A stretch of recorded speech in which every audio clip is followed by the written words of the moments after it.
Hey guys, Merry Christmas to everyone. I'm filming this the day before Christmas. I don't know when I'm going to get it put out. I was hoping to get it put out today. We'll see how that goes. Merry Christmas to everyone. What a great time to film a video as I'm in my Christmas pajamas, my Christmas PJs, rocking this video just like it's meant to be done. A end of the year video, my best purchases for 2022. And I don't know how I'm going to title this video. Could be my best buys for 2022 or my favorite buys. These aren't necessarily the best fragrances if I were to rank them like 1 to 10 or whatever that I've purchased this year. So maybe my most impactful fragrances that I've purchased this year, or just simply my favorite, because I've got several that I know a lot of people have heard me talk about on this channel this year. H24, Eau de Parfum, things like that. Noir Extreme, Parfum, Enclave, Luminous Night. So there's a lot of things that I could have included in this list that I think a lot of people are just going to be like, wait, where's L'Immensité? You know, Louis Vuitton, Imagination. L'Homme Ideal Extreme is another fragrance that I purchased for the first time this year that was an absolute love of mine. So this is just going to be a video from beginning of the year to end. This is not a seasonal video by any means, just any fragrance. Of course, this is going to be a top 5, but I'm going to add that 6th, and I couldn't turn away another one. So there's 7 in this list. 7 total fragrances that I'm going to talk about here. No repurchases. That's really the only caveat to this list. There can't be anything included here that I've already purchased before and I'm buying again this year. So if I did it that way and I didn't narrow it down to things that were first time new to me fragrances in 2022, I'd have a never ending list and it would be too impossible to do. I purchase things over and over again. That's just very common for me to do. Buy something, buy it again. So these are the first time I've purchased these fragrances in 2022, and I couldn't keep my list to the normal 5 plus 1. Had to add that extra one. And there's just so many different perfumes I wanted to put in this list. I could have put in this list. And honestly, I think some people are just gonna see this list and be like, man, you put these over that? I mean, come on, you left out some of those Louis Vuittons for some of these. I actually have a Louis Vuitton fragrance in this list. So I included at least one of them. I really went big this year with Louis Vuitton. Probably the best new to me fragrance house this year for 2022. Even though I purchased Afternoon Swim last year, technically in 2021, I purchased that one. I really got to know the house really well in 2022. So as a house, as far as the entire house combined, yeah, Louis Vuitton would be my number 1 fragrance house for 2022. Okay, but let's get into this list. First one I'm going to talk about, it's a little bit of a cheat here, a couple of different ways, because it's going to be the 7th fragrance in this list, where I would normally only include 6 in my top 5. And I purchased this for the first time back in, I want to say 2011 or 2012. But I didn't have it for very long back then. I ended up selling it at that time and didn't repurchase it again until this year. This is one of my earlier buys in the year. It's this one right here. It's from Moschino, and it's Moschino Forever. And this one was so important to me this year. This is kind of one of the reasons why this list, definitely my favorite fragrances of the year. By no means is this going to make a top 10 as far as quality goes or anything like that, a top seasonal list or anything like that. It just really, really hit home for me again. During the beginning of the year, I was going through a lot of stuff, medical-wise and stuff like that. And this was kind of just one of my favorite comfort fragrances. It really is kind of a barbershop fougere. A little bit of an older school take on it. My favorite genre is the fougere category, so you're gonna see a couple of those in this list. Yeah, Moschino Forever, that is gonna be number 7, and just a really comforting fragrance for me earlier in the year when I really needed it. And it was one of those that kind of stood by my side. It was actually one I would wear to bed at night too. little bit of a comforting fragrance for me in that aspect as well. Just was a very important fragrance for me. Not necessarily one of the best, but a very impactful fragrance for me this year. And certainly I'll remember that one when I think of 2022. And that's really kind of what all of these fragrances in this list have in common. I purchased so many different fragrances throughout the year. I'm sure if you're watching this video, you probably do too. A lot of us do in this hobby. And to really kind of remember things that stood out as, yeah, I know exactly when I purchased that. I know exactly what I was doing, when I was wearing it initially.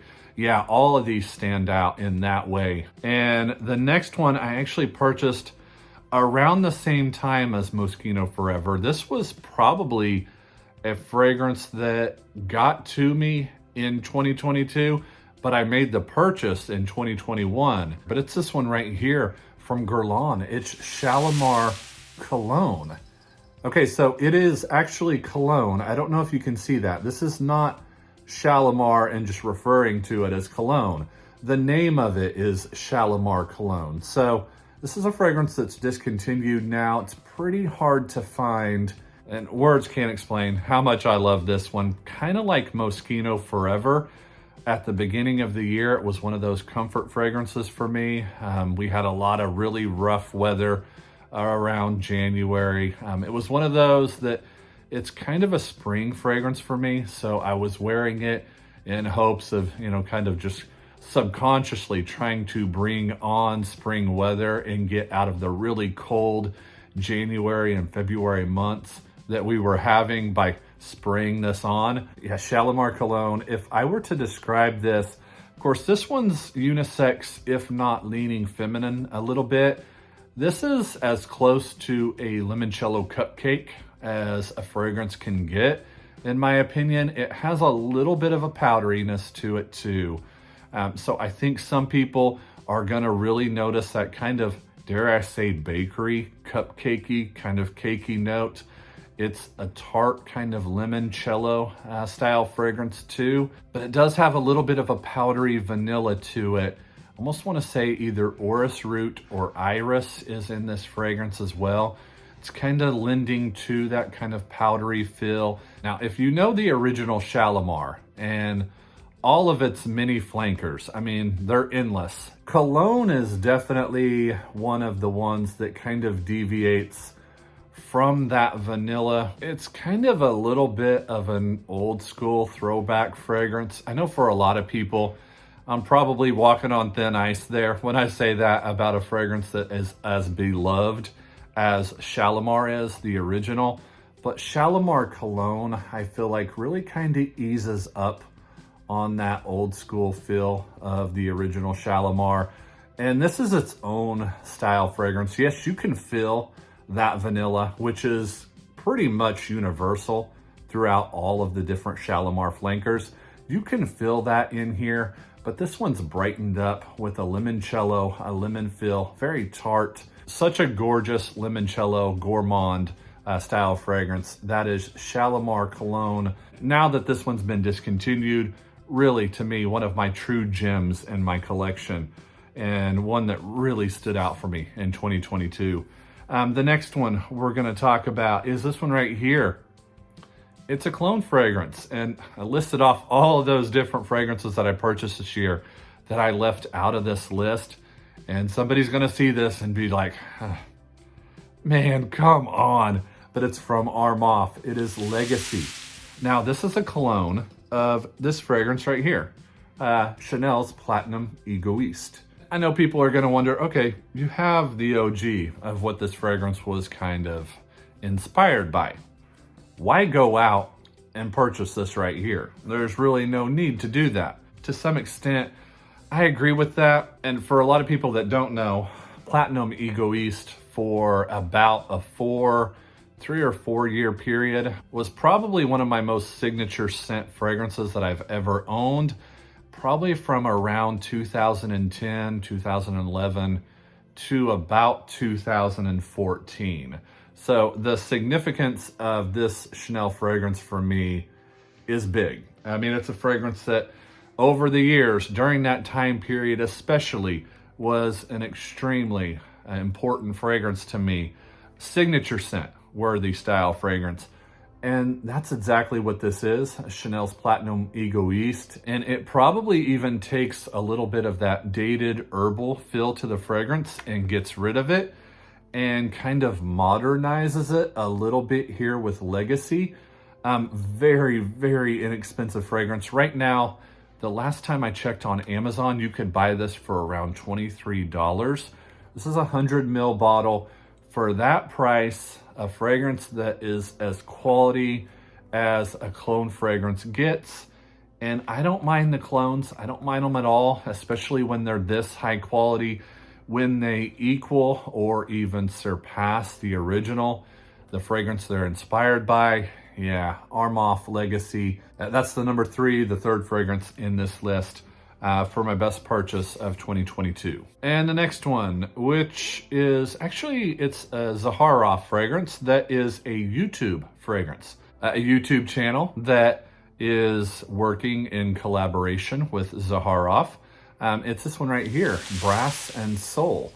Now, when I purchased this, it was completely out of production. It wasn't being made anymore.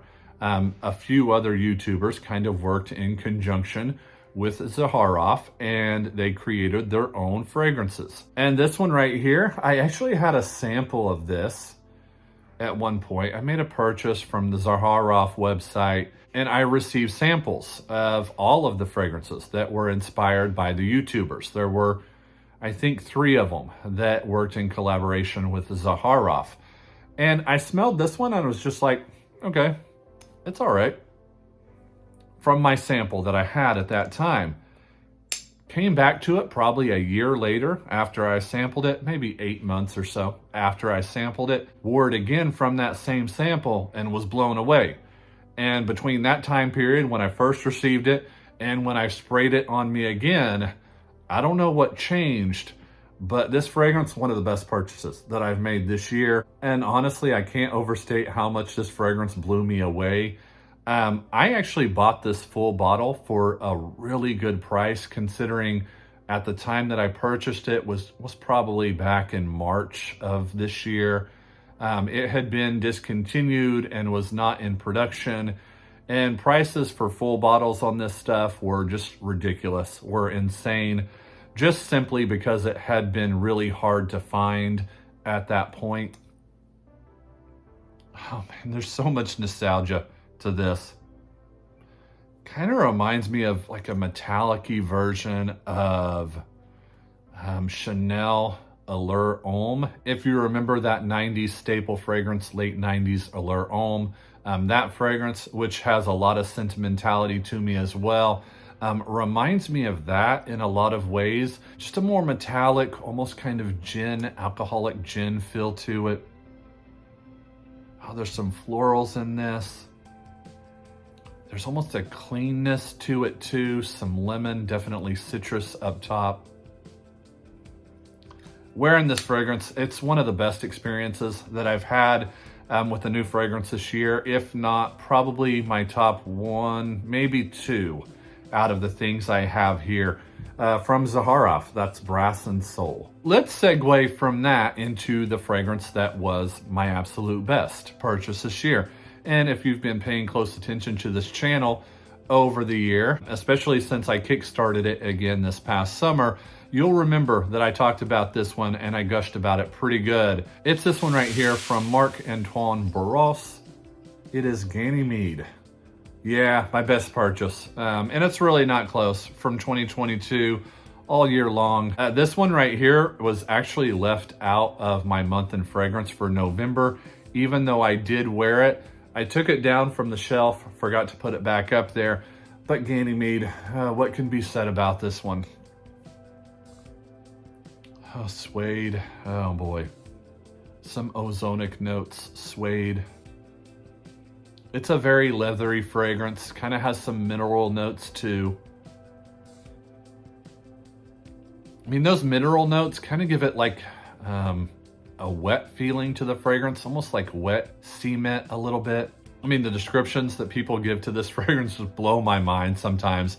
Go on Fragrantica if you want a really good kind of laugh Not laughing at someone. It's just really funny to see the comparisons that this fragrance receives to real world things that people think that this reminds them of.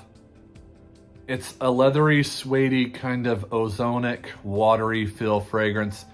I'm not someone that is a huge lover of leather fragrances. And in that same breath, I've really kind of grown to just dislike them over the years, especially the heavier leather fragrances. And I actually have another leather dominant fragrance too in this list. So for someone that does not like them, having a couple in this list, they're really, really good. Fragrances that really kind of bend the rules a little bit when compared to other leather fragrances. But yeah, my best fragrance purchase this year, my favorite, that's Ganymede. Okay, and we'll jump directly to the other leather fragrance that I was talking about. Here's that one from Louis Vuitton that I was talking about earlier.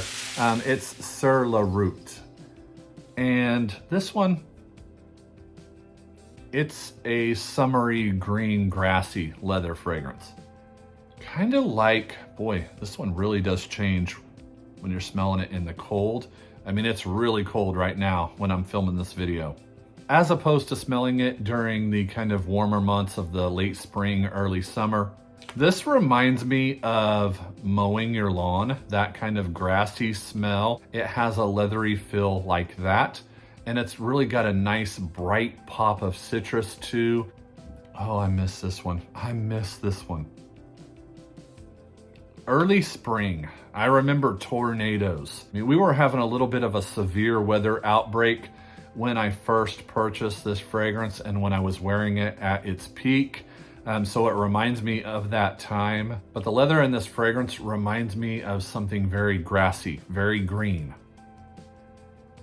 Outdoorsy, but fresh outdoorsy, grassy, leathery fragrance. That's Sur La Route.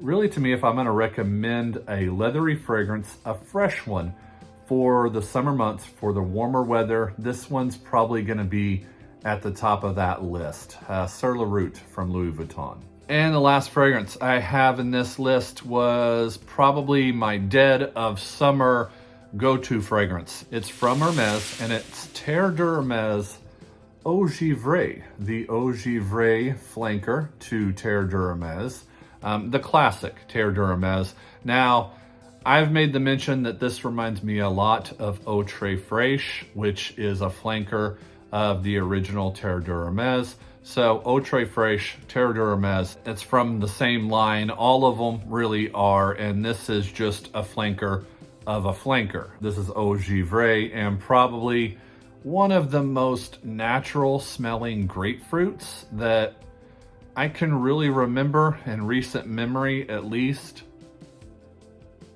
I mean, wow. The natural feel, the authenticity of the grapefruit in this one. Now, this is one of the refill bottles. So if you purchase one of these, of course, it's not going to look like the actual normal style bottle. This is a refill bottle. If you're decanting or something like that, you can pour out of this one. So not all of the bottles are going to look like this. Of course, the spray bottles are going to be a little bit shorter, stockier, kind of a square style bottle. But yeah, a natural grapefruit, very tart feel here to this one. Actually, there's a little bit more of a passing similarity to Eau Très Fraîche, which is one of my all-time favorite summer fragrances, spring fragrances that I've kind of moved past. And this has definitely replaced that. Eau Très Fraîche has a little bit of a dirty feel to it, a little bit of a throwback feel to it with its bright citrus notes. That kind of bloody, almost bloody grapefruit orange feel to Eau Très Fraîche. That's not in this. This is more just a juicy, very bright citrus, grapefruit specifically. That is Terre d'Hermes Eau Givrée.